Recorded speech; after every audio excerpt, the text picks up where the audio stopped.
Thank you, Father God, sa aming pagkain. Salamat po, Ama, blinis mo po ang pagkain.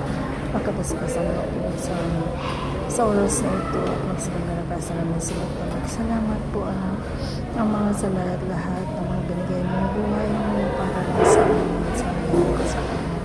Salamat po, Father God, sa lahat. Salamat po.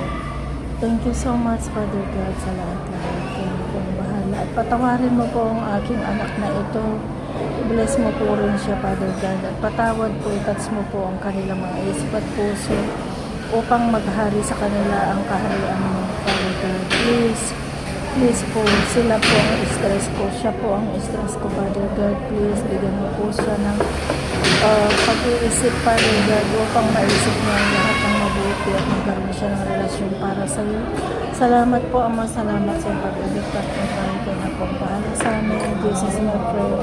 Amen and amen. Hallelujah. Pag nagdadasal, mag-pray ka.